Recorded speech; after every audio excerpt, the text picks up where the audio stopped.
Bismillahirrahmanirrahim. Assalamualaikum dan salam sejahtera. Bengkel Inovasi Pelajar IPGK Perempuan Melayu tahun 2022 dengan temanya Think Like a Queen, Make it Simple, as Easy as 1, 2, 3. Di dalam perbengkelan ini, kita akan membincangkan tentang beberapa tajuk, iaitu bagaimana memulakan inovasi. Yang kedua, bagaimana membangunkan prototipe. Dan yang ketiga, bagaimana menguji impak inovasi. Dalam kita menjalankan inovasi, kita jangan takut jatuh. Kerana yang tidak pernah memanjatlah yang tidak pernah jatuh. Oleh sebab itu, kita memberikan idea kita terhadap inovasi hanya sekadar untuk kita membangunkan dan berkongsikan idea itu. Menang atau kalah, itu bukan percaturan utama.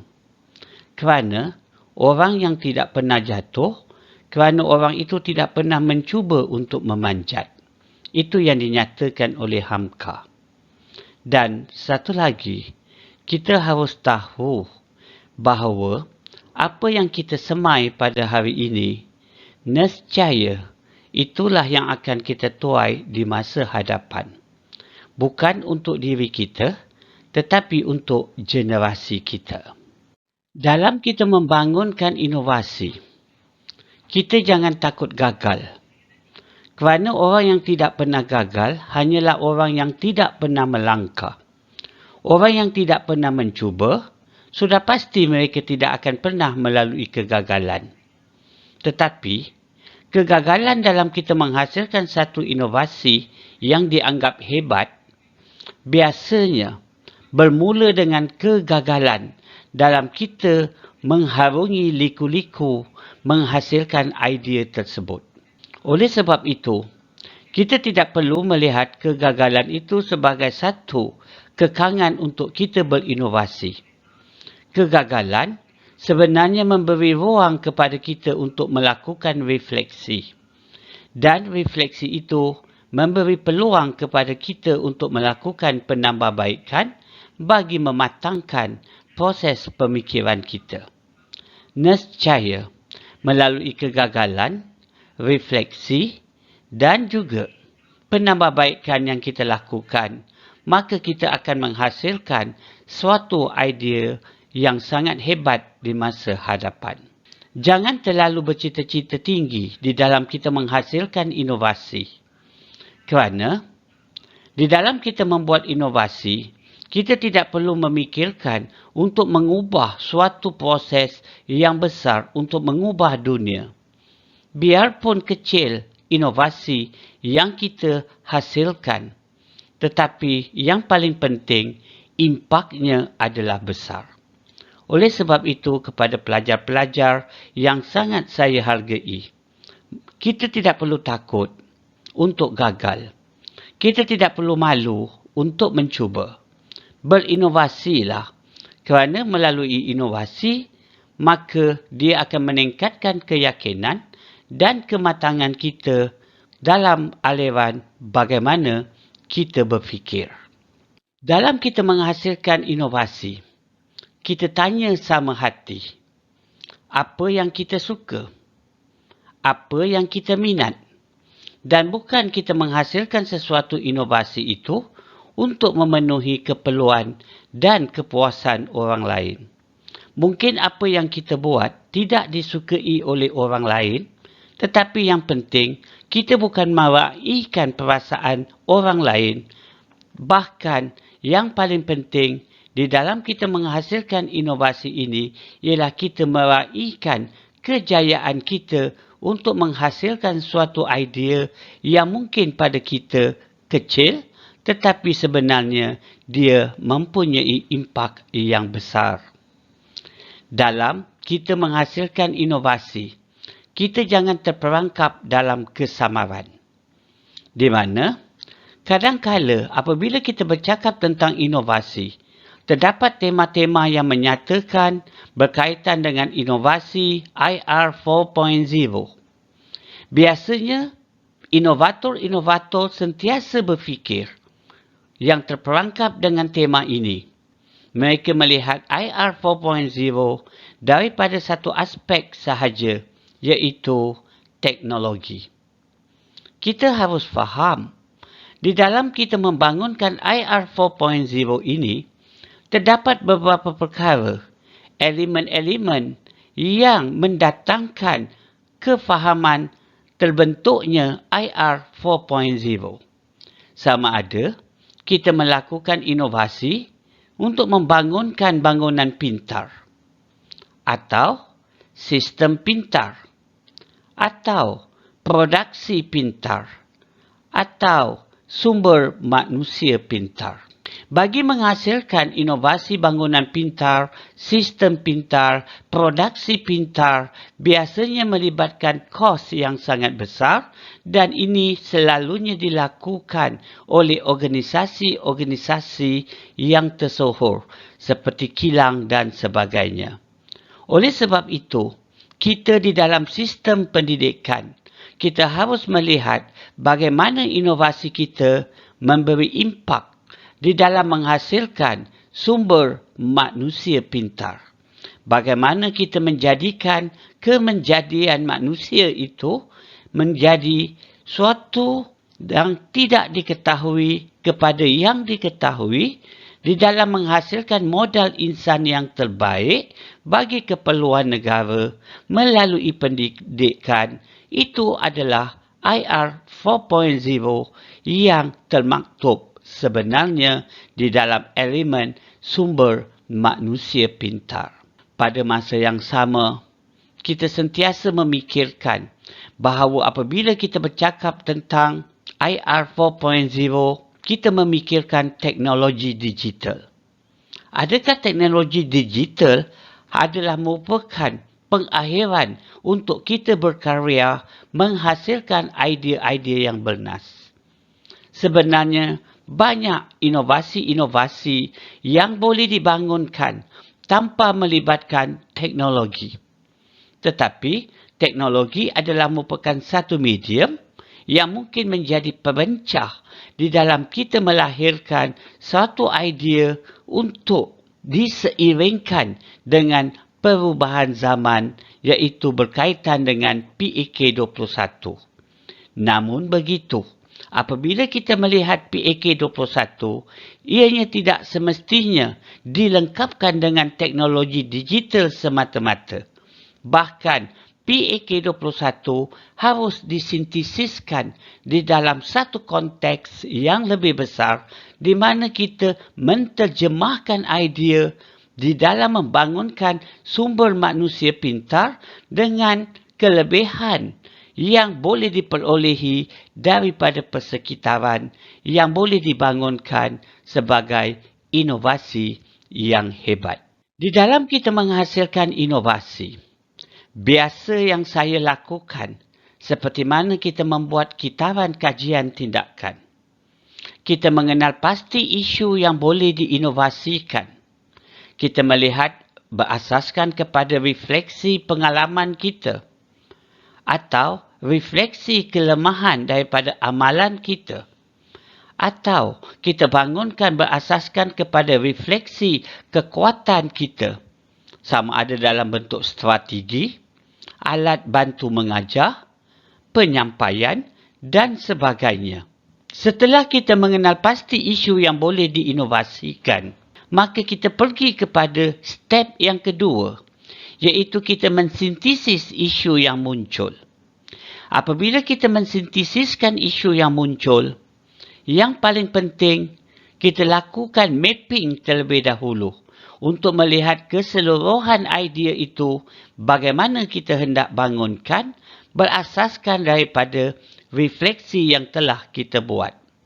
Kita lihat daripada aspek kelemahan, kita lihat daripada aspek peluang penambahbaikan yang mungkin kita boleh bangunkan daripada idea tersebut.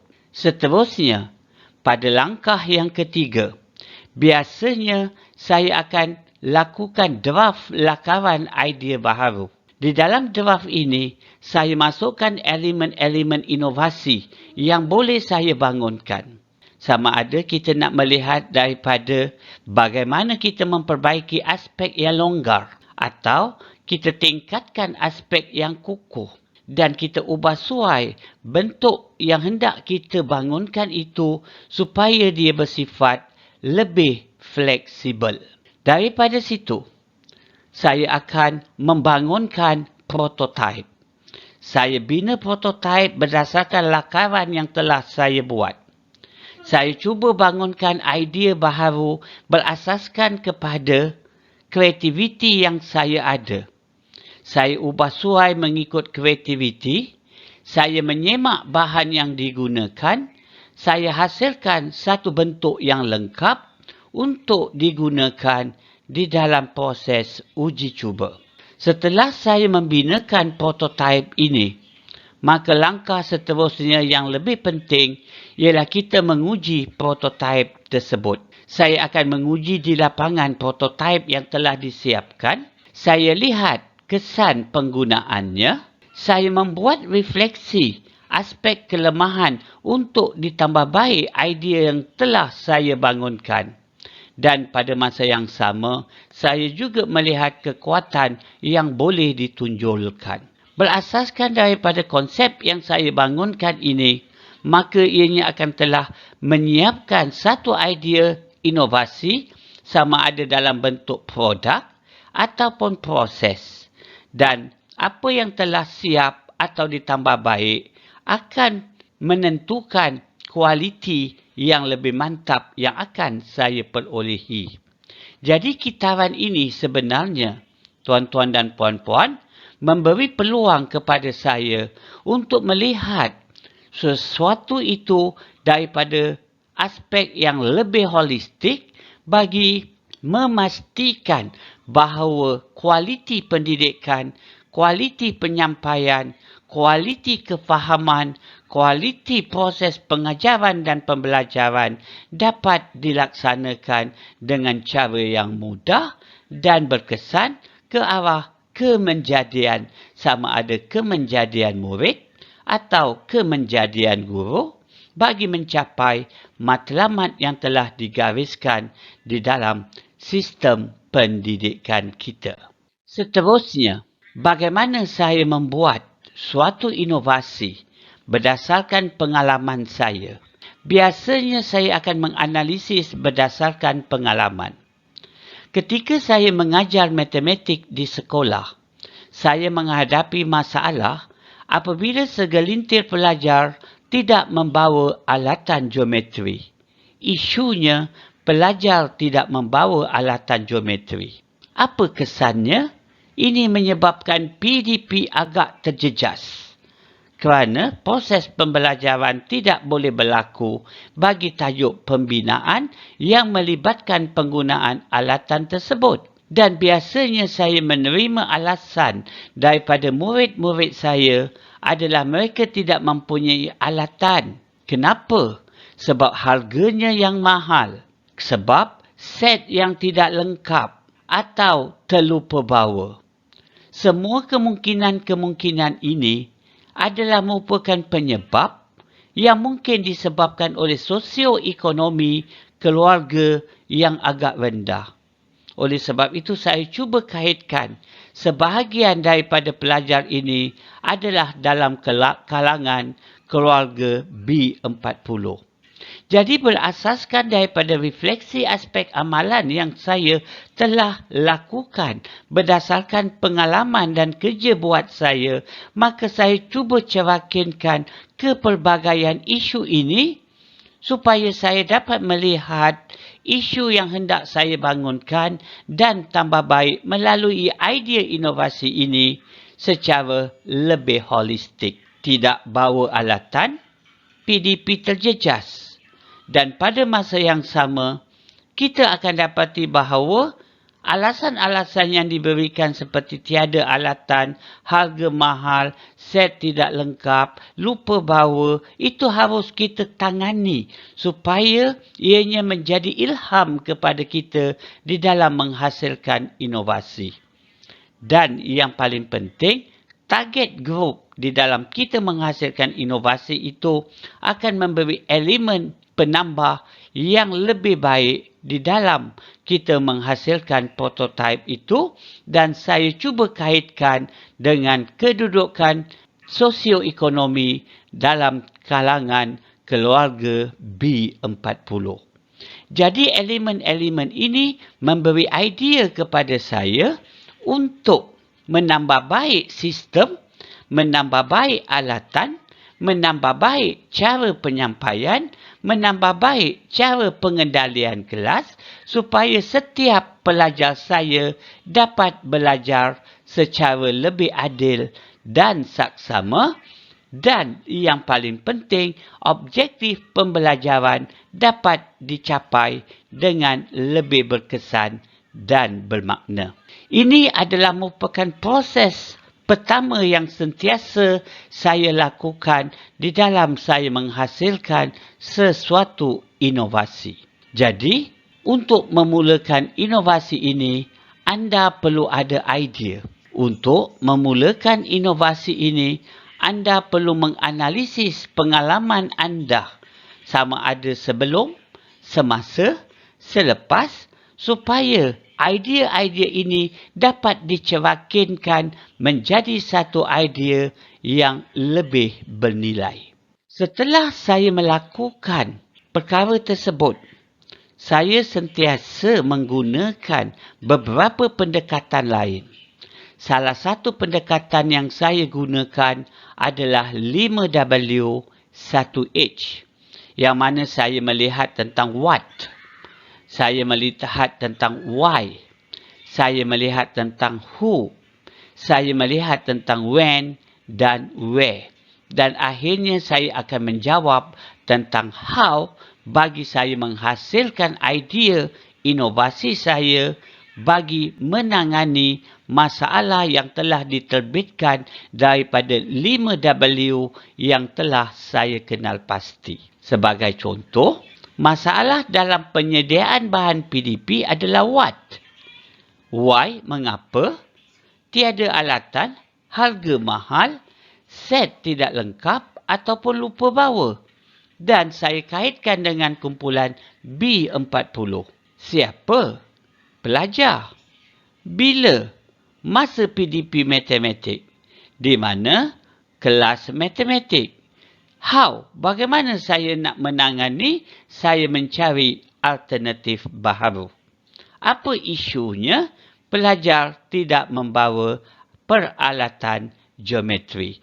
So, saya perlu menghasilkan satu idea bagi menghasilkan suatu alatan geometri mudah bagi menggantikan alatan geometri sedia ada yang memberi kekangan dalam kumpulan B40.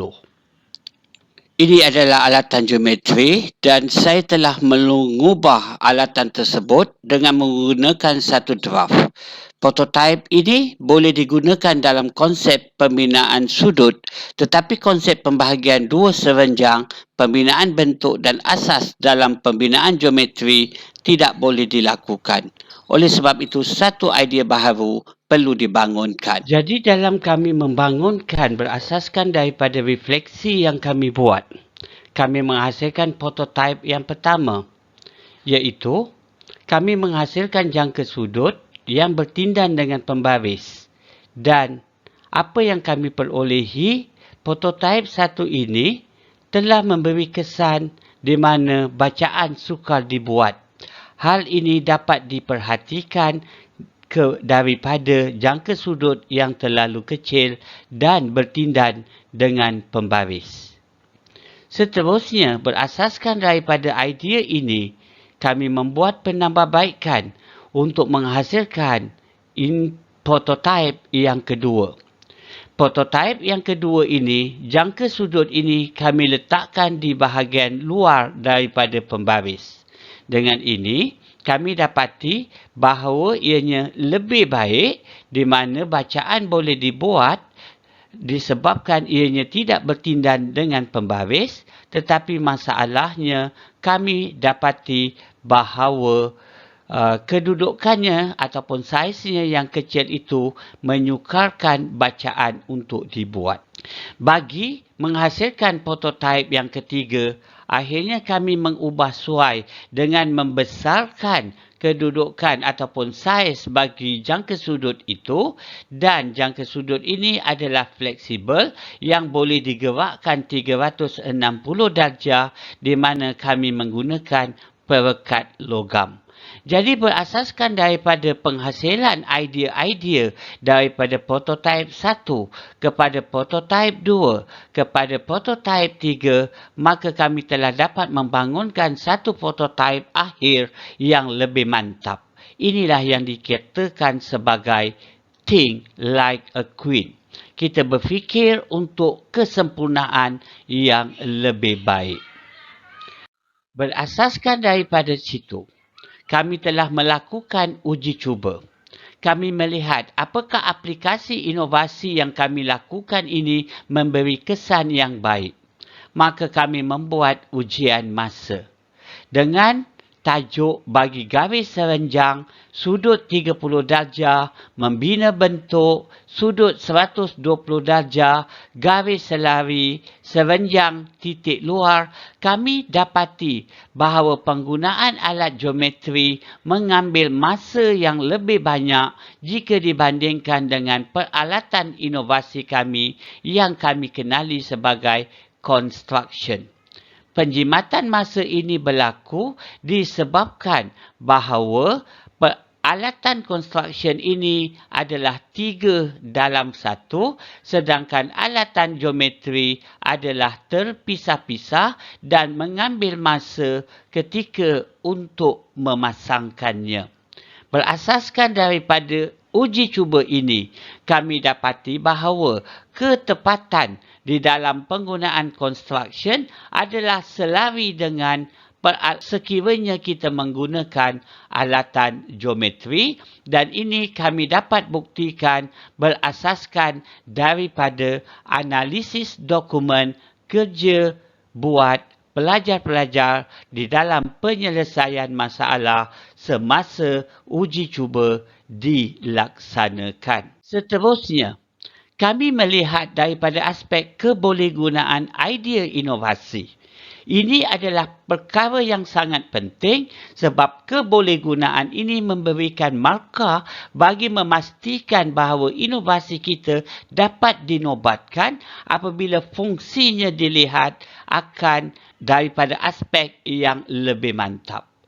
Daripada hasil analisis dokumentasi yang kami gunakan, kami mendapati bahawa kebolehgunaannya bukan sekadar untuk menyelesaikan masalah pembinaan, bahkan kami boleh perluaskan melalui pembelajaran di prasekolah, di dalam mereka bentuk, ataupun di dalam pendidikan seni, ataupun di dalam RBT, di sekolah teknik, politeknik, kolej kemahiran dan sebagainya.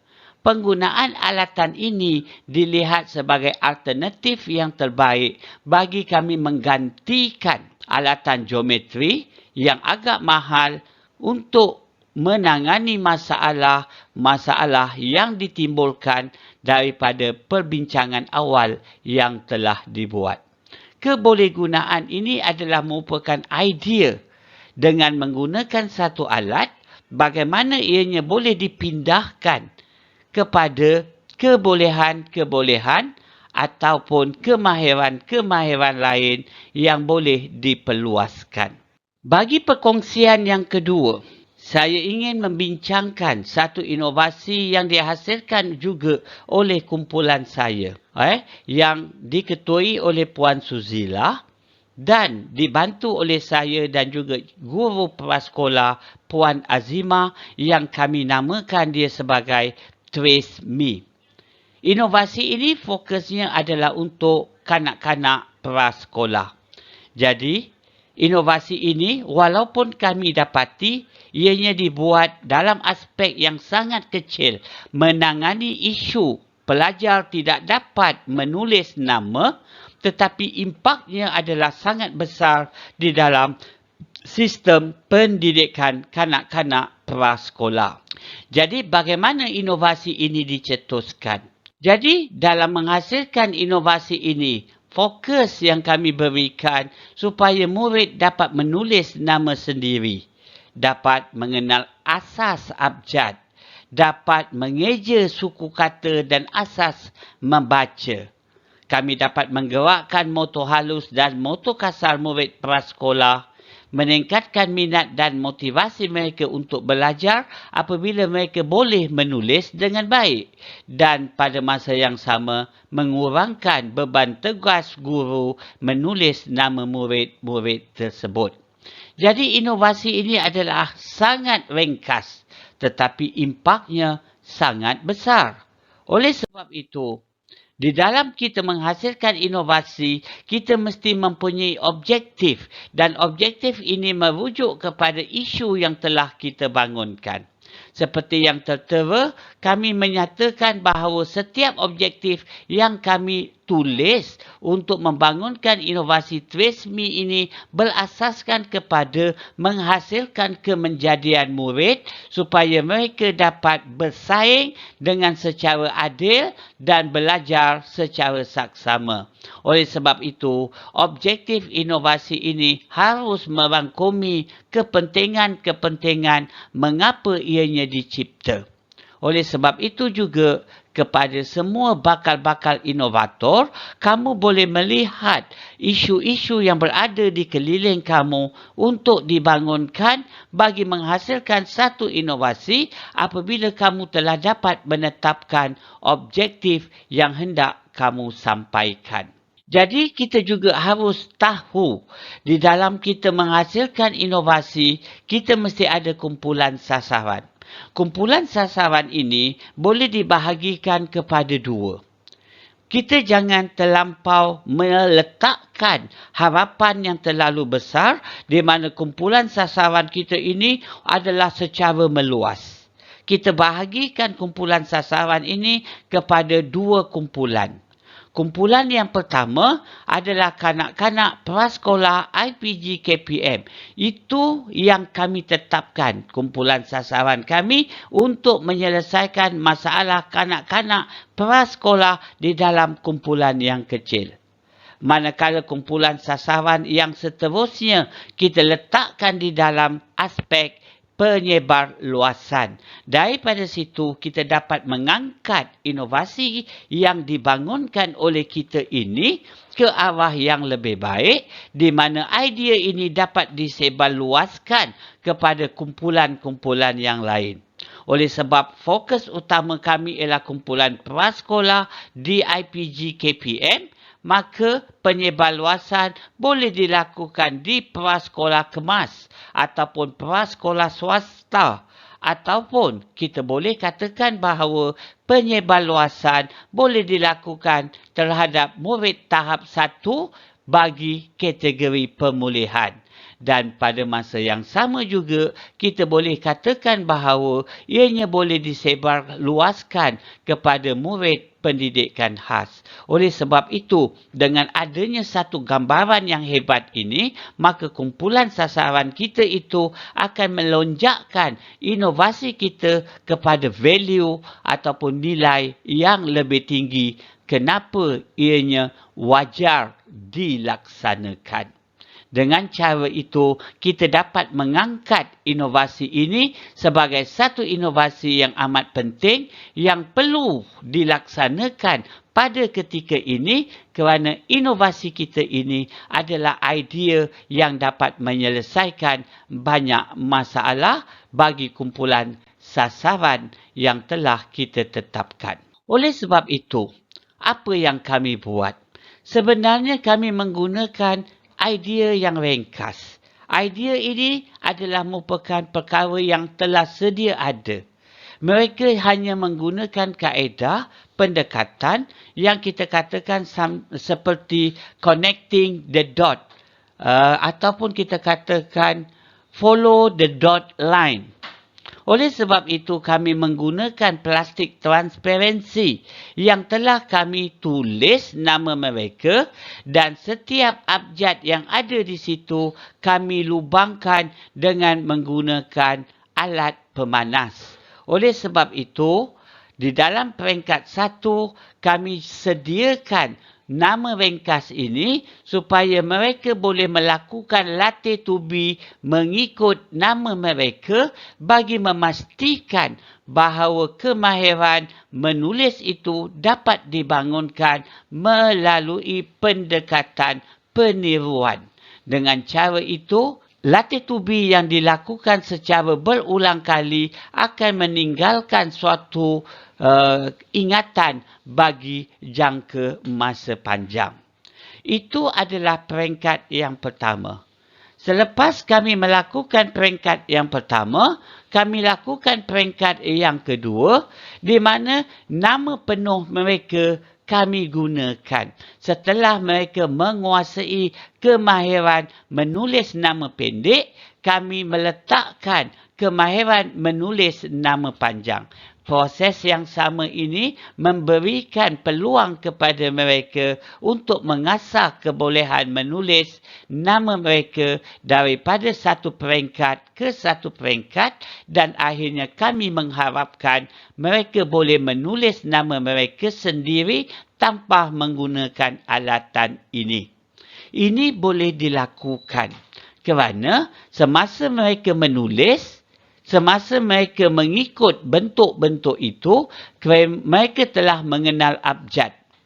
Pada masa itu, mereka belajar untuk membaca suku kata dan seterusnya konsep menulis, membaca, mengenal abjad ini dicerakinkan bagi membolehkan mereka belajar secara lebih sihat dan sempurna. Jadi aplikasi tindakan ini kami telah lakukan uji cuba. Mereka diberikan suatu dokumen ataupun latihan dan kami hendak mereka menulis nama mereka. Pada peringkat awal, mereka menulis dengan menggunakan alatan yang telah disediakan bagi melihat bagaimana minat mereka untuk menulis nama itu dapat dicetuskan. Ini boleh dilihat melalui aplikasi uji cuba yang telah divideokan seperti akan ditunjukkan oleh rakaman berikut. Sekarang marilah kita saksikan video bagaimana murid-murid ini telah menggunakan teknik Trace Me untuk menulis nama mereka. Pelajar ini sedang menggunakan inovasi prototype Trace Me untuk menulis namanya sendiri pada kertas latihan. Pelajar akan mengikut huruf-huruf yang disediakan di atas prototype bagi membolehkan dia menulis namanya dengan lengkap.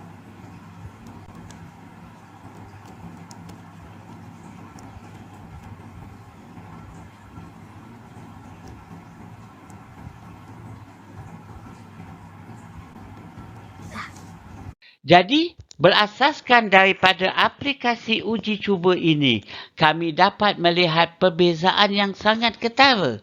Daripada peringkat awal, mereka tidak boleh menulis nama mereka, sekurang-kurangnya dengan melakukan aksi peniruan ini, mereka telah dapat menulis nama mereka dengan lebih baik dan ini dapat menjimatkan masa cikgu daripada terpaksa menyalin nama pelajar daripada masa ke masa. Oleh sebab itu, fokus yang diberikan oleh guru terhadap penyampaian pendidikan ataupun pelajaran dapat disempurnakan dengan lebih baik. Jadi, berasaskan daripada perbandingan sebelum dan selepas, kami dapati bahawa kemahiran menulis ini dapat dicetuskan dan pelajar berasa lebih gembira. Apakah impaknya? Pada akhirnya, kesan yang nyata dapat dihasilkan. Mereka sudah boleh menulis nama mereka sendiri. mereka telah berjaya menulis nama mereka tanpa menggunakan alat tersebut. Sebab kemahiran, sebab pengetahuan, sebab kebolehan menulis, membaca, mengenal abjad itu telah dapat dikuasai melalui proses latih tubi yang telah mereka laksanakan. Oleh sebab itu, seperti yang saya katakan, inovasi ini adalah kecil, tetapi dia memberi impak yang besar terhadap pembelajaran kanak-kanak di prasekolah. Jadi berasaskan daripada uji cuba yang telah kami buat itu juga, kami telah melakukan satu analisis penguasaan kemahiran menulis nama murid berasaskan kepada minggu. Pada minggu yang pertama sehingga minggu yang kelima, kami dapati bahawa 5 orang murid ini menunjukkan pencapaian yang sangat memberangsangkan. Pada akhirnya, seperti yang ditunjukkan pada slide sebelumnya tadi, bahawa mereka telah dapat menulis nama mereka dengan lebih baik. Oleh sebab itu, implikasi yang diperolehi daripada prototipe yang dibangunkan ini dapat menunjukkan bahawa kesan ataupun impak yang sangat positif terhadap kemahiran menulis, mengenal abjad dan juga membaca dalam kalangan murid-murid prasekolah. Jadi, apabila kita telah lakukan idea ini, kita telah uji dalam lapangan, perkara yang paling penting ialah bagaimana penyebarluasan boleh dilakukan. Seperti yang saya katakan tadi, fokus kumpulan sasaran adalah prasekolah IPG KPM. Jadi penyebarluasan itu boleh dilakukan di dalam pelbagai bentuk, sama ada dalam kalangan pelajar prasekolah kemas yang berada di luar ataupun swasta, boleh juga pada murid tahap 1 masalah pembelajaran, ataupun mungkin juga dalam kalangan murid-murid pendidikan khas. Dan pada masa yang sama, penyebarluasan ini juga adalah merupakan isu yang sangat penting untuk menunjukkan bahawa idea ini dapat digunakan oleh pihak lain. Kami kongsikan juga bagaimana idea ini dapat disebarluaskan sama ada melalui bengkel, YouTube atau secara merentas kurikulum. Dan apabila kita membincangkan tentang penyebarluasan, kita tunjukkan inovasi ini boleh diaplikasikan kepada kumpulan lain, sama ada dengan menggunakan terus atau melalui pengubahsuaian fungsi. Dan ini akan menunjukkan bahawa inovasi ini mempunyai kualiti yang lebih baik. Dan pada masa yang sama, satu lagi yang perlu kita bincangkan adalah tentang kepentingan inovasi. Kita perlu fikirkan bagaimana kepentingan ini dapat kita bangunkan. Kita nyatakan inovasi ini berimpak tinggi walaupun kecil, memberi kesan terhadap pengekalan kualiti pendidikan sama ada dalam aspek kognitif, afektif ataupun psikomotor. Kita kena nyatakan juga bahawa kepentingan inovasi ini memberikan fokus pada kesan besar terhadap pembelajaran kumpulan sasaran yang telah kita kenal pasti. Dan kepentingan inovasi trismi ini juga kami kaitkan dengan pandemik COVID-19.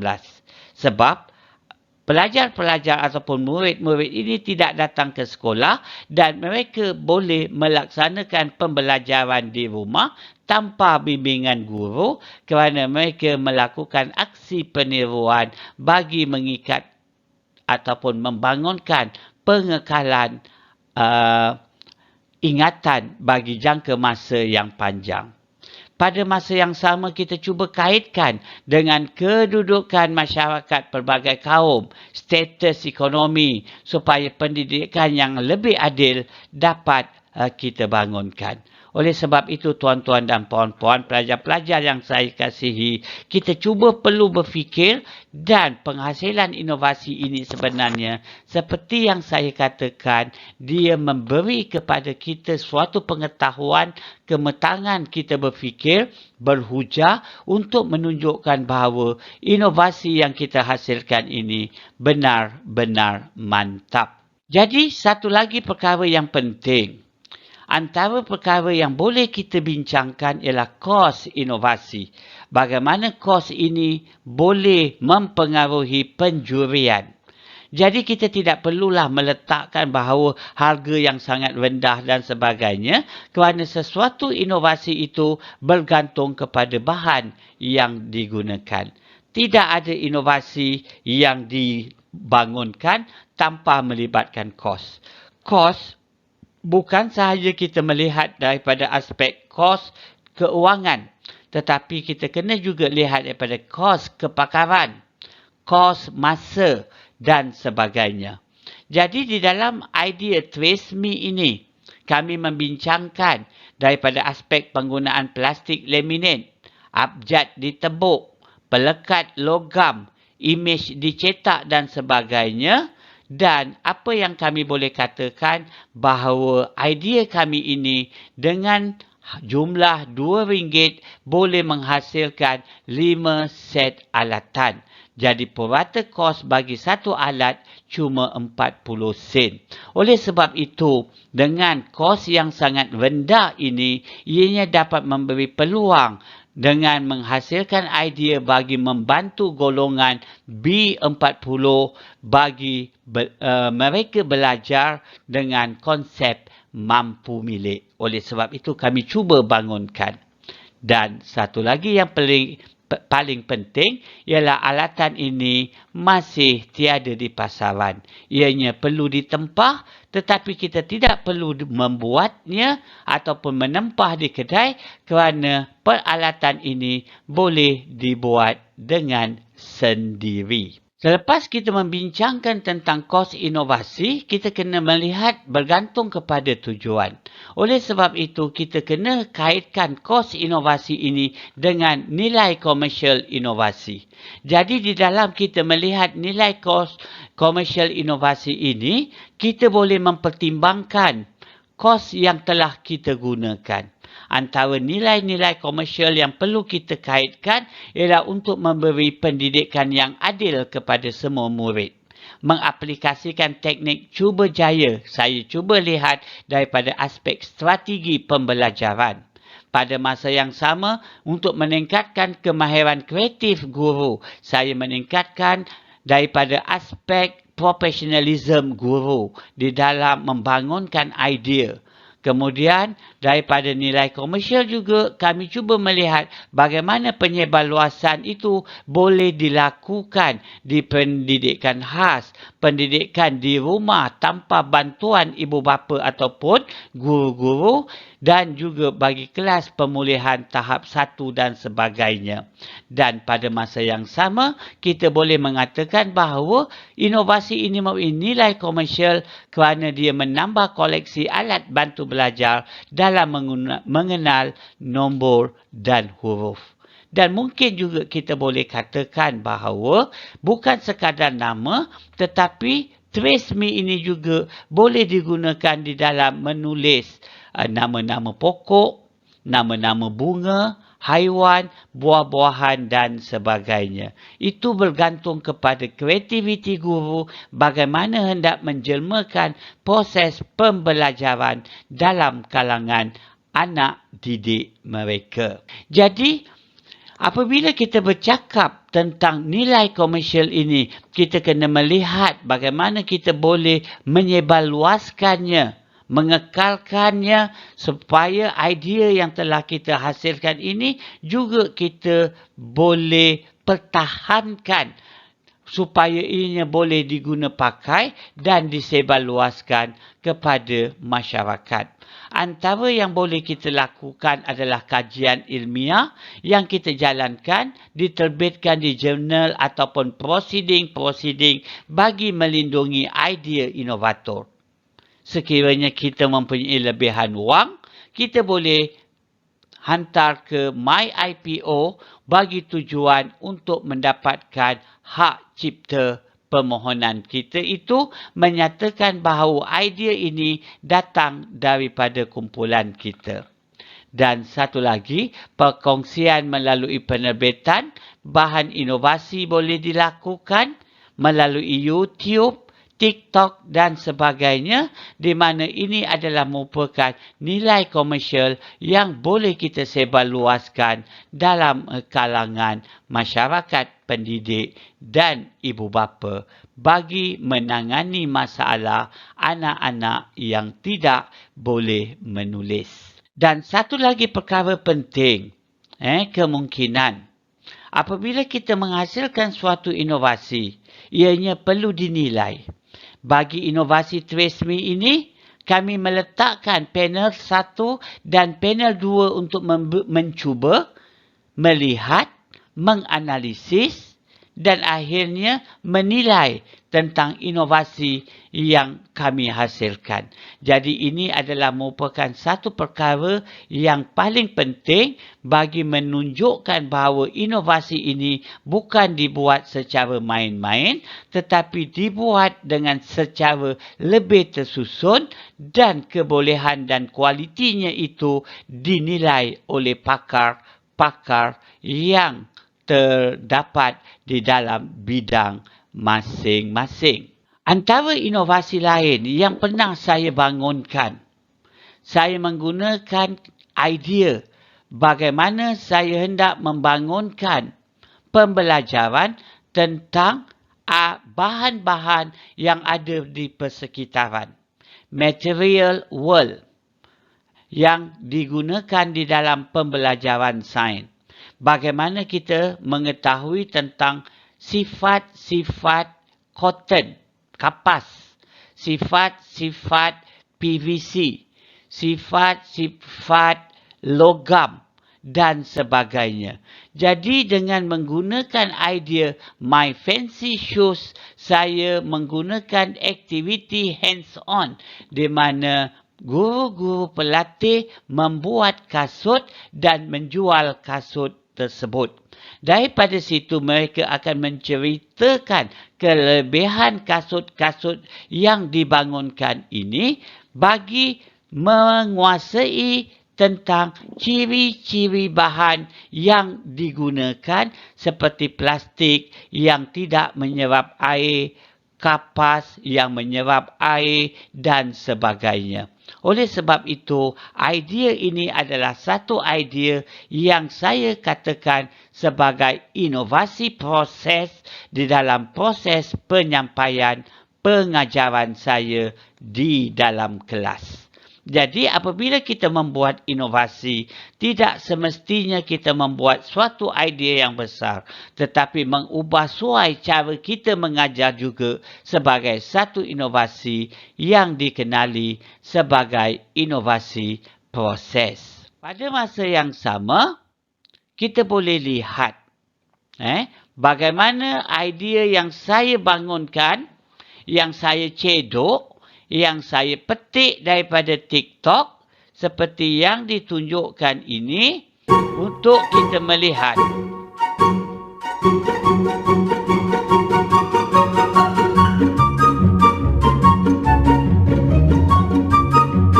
Kita tengok, simple sahaja dia buat.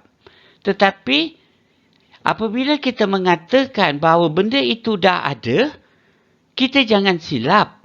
Yang paling penting, caterpillar yang saya bangunkan di dalam membangunkan pembelajaran anak-anak di prasekolah melalui satu konsep penyampaian yang lain, sebab apa yang saya cuba buat adalah berasaskan kepada inovasi proses bagi menterjemahkan suatu idea kepada suatu idea yang lain supaya murid gembira untuk belajar, seronok, bermotivasi dan akhirnya matlamat penyampaian pembelajaran pada hari itu dapat dicapai. Ini adalah satu lagi yang saya ambil daripada TikTok. tetapi saya telah membuat pengubahsuaian. Pengubahsuaian ini adalah perlu sebab sekiranya kita mengambil bulat-bulat daripada apa yang telah dibuat oleh orang lain, itu adalah plagiarism. Tetapi idea yang dibangunkan oleh cikgu ini, saya tukar kepada satu bentuk yang lain. Lonely, broken angel. I'm so lonely, listen to my heart.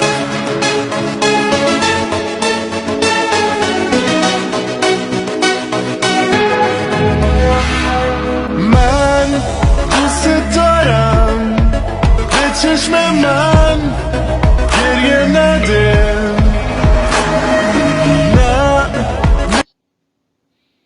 Simple sahaja. Jadi apa yang saya buat, saya menggunakan suatu alat lain yang lebih kurang sama. Saya masukkan unsur warna. Daripada situ, dia dapat menterjemahkan dengan cara yang lebih baik.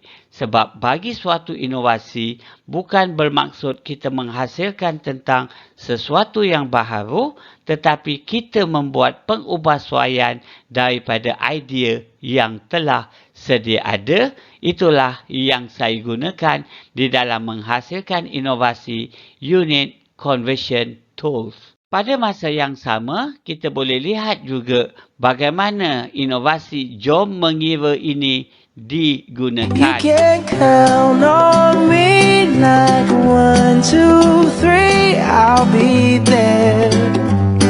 And I know when I need it, I can count on you like 4, 3, 2, and you'll be there.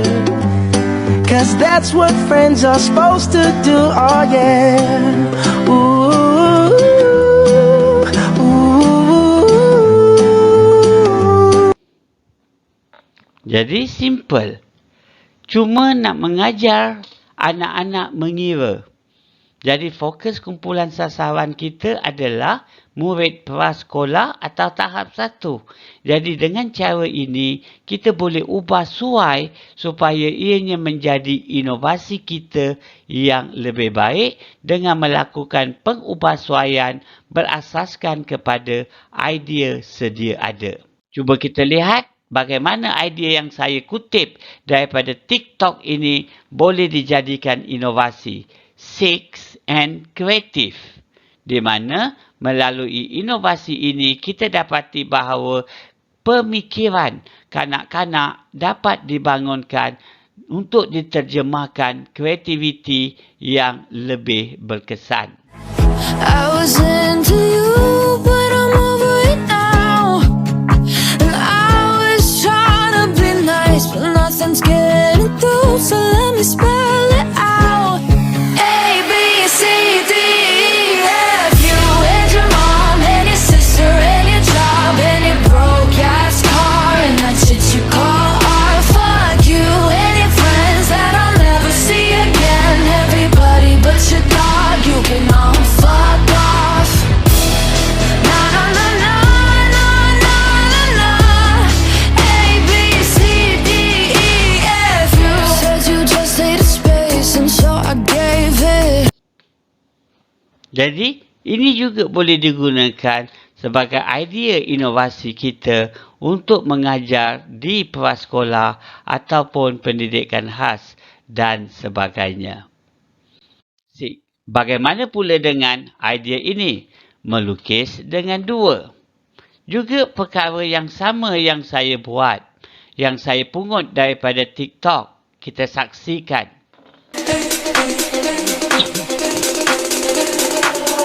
With it, drop with it, lean with it, rock with it, snap with it.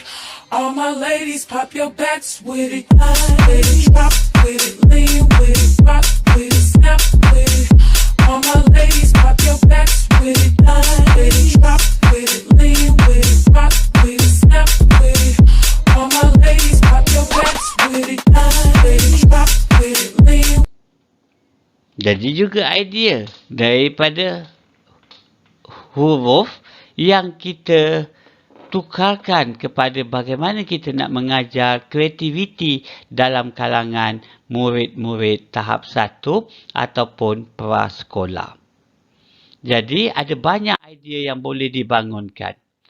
Dan salah satu idea yang pada suatu ketika dahulu apabila kita cepat untuk melaksanakan aktiviti ini, saya percaya dia akan menjadi inovasi yang baik.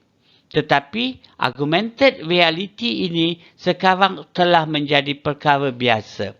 Apabila kita membangunkan inovasi daripada penggunaan ICT, kita perlu ingat bahawa ICT akan beredar dengan lebih cepat, berubah dengan pantas. Oleh sebab itu, kita kena cepat.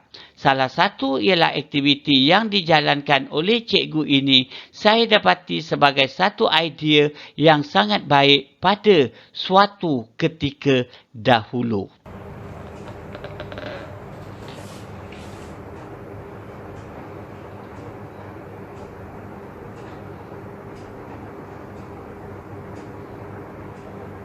Dolphin.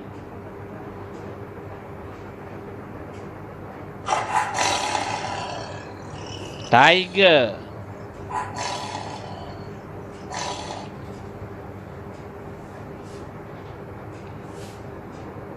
Elephant.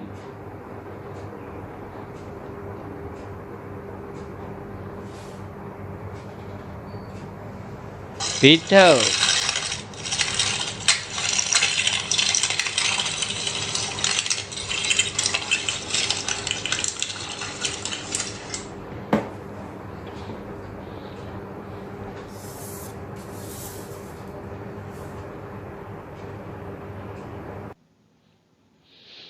Jadi, dengan menggunakan ICT augmented reality ini, kita dapati bahawa idea ini dapat digunakan di mana pelajar ataupun murid dapat melihat bagaimana suatu konsep itu dapat diterjemahkan secara 3D.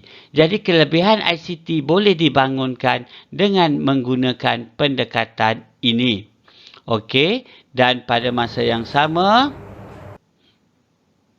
sama-sama kita saksikan bagaimana pelajar-pelajar daripada kelab Lestari membangunkan inovasi mereka berasaskan kepada alam sekitar.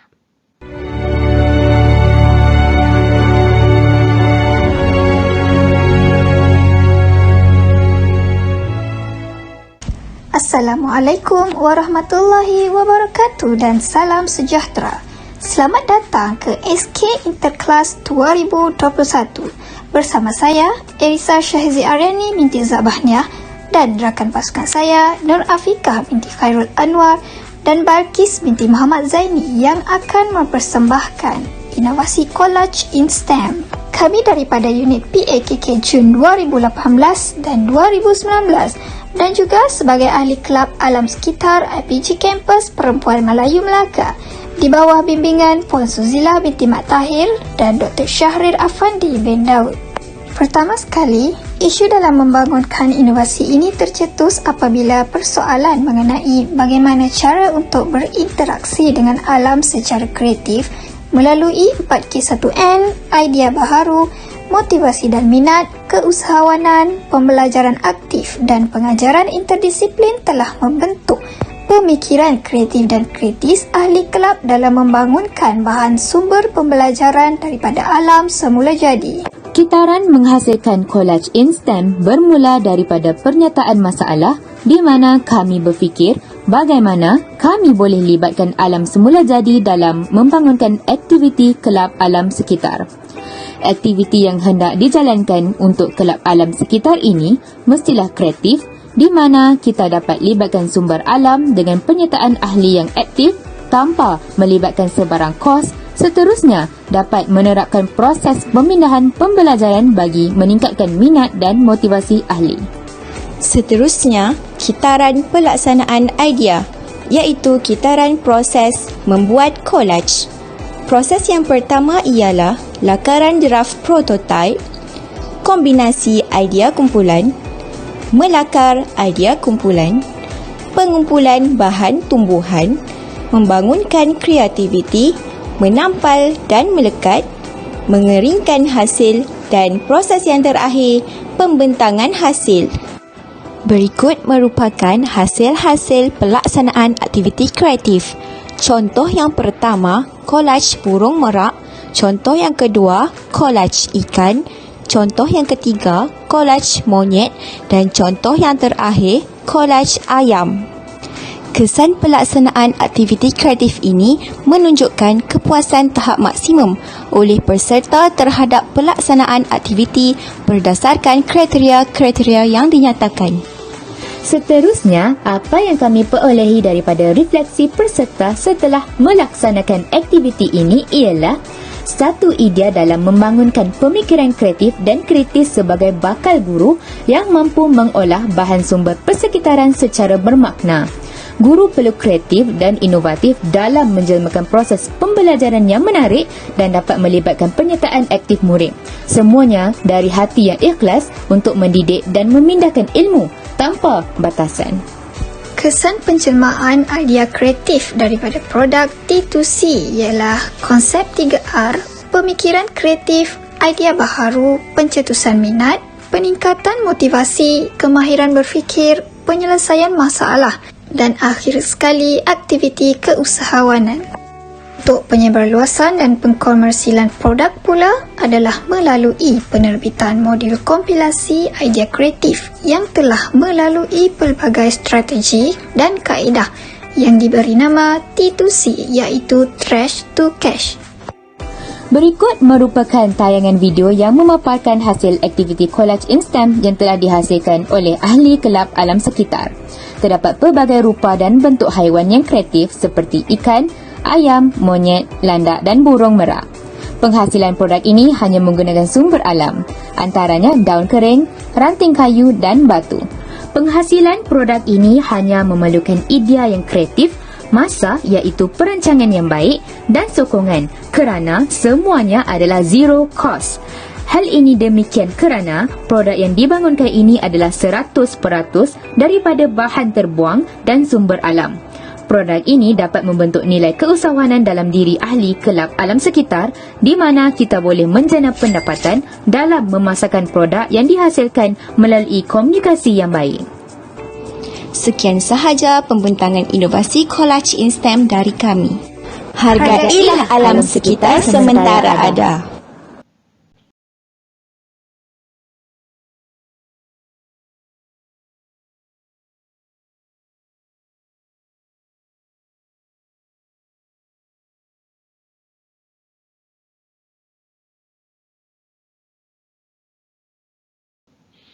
Apa yang perlu kamu buat?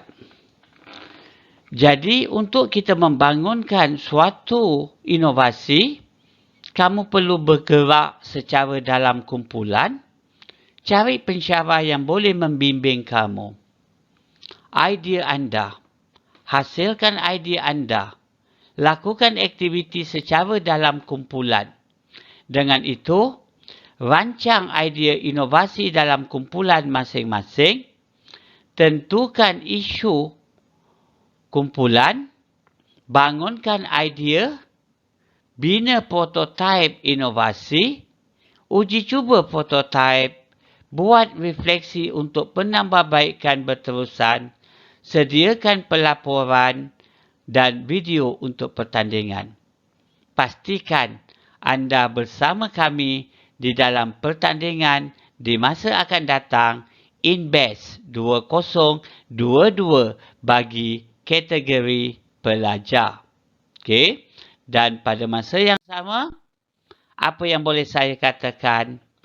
Selamat berinovasi. Sekian, terima kasih.